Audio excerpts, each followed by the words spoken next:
Ribuan jemaah telah memenuhi lapangan bola Sri Tanjung, Kecamatan Tanjung Batu sejak pukul 6 pagi. Sholat Idul Adha 1439 Hijriah bersama ribuan jemaah di lapangan bola Sri Kembang Tanjung Batu, Ogan Ilir ini dimulai pukul 7:10 waktu Indonesia Barat. Hadir dalam kesempatan ini Bupati Ogan Ilir Ilyas Panjalam melaksanakan sholat bersama istri dan anak-anaknya, serta seluruh unsur organisasi perangkat daerah pemerintah Kabupaten Ogan Ilir. Dalam sambutannya, Bupati Ogan Ilir Ilyas Panjalam mengajak masyarakat Ogan Ilir dan Kecamatan Tanjung Batu pada khususnya untuk menjadikan momentum Hari Raya Kurban sebagai introspeksi diri dalam peningkatan keimanan dan ketakwaan kepada Allah Subhanahu wa Ta'ala.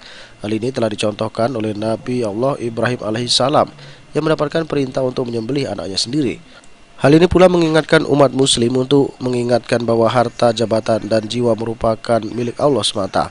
Dalam kesempatan ini, Bupati Ilyas Panjalam beserta keluarga juga menyerahkan 1 ekor sapi jantan seberat 80 kg lebih.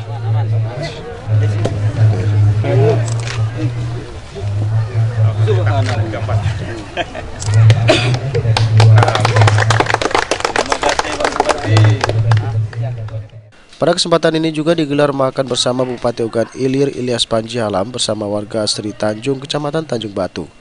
Kurban 1439 Hijrah ini kita bersama-sama sholat di Desa Sri Tanjung, Kecamatan Tanjung Batu, di lapangan bola ini. Alhamdulillah banyak sekali dihadiri oleh masyarakat di sekitar sini, mengingatkan kita bahwa apa yang kita miliki, baik itu harta, keluarga, jiwa kita, pangkat dan derajat kita, semua semata-mata karena Allah SWT. Ahmad Romawi, PAL TV.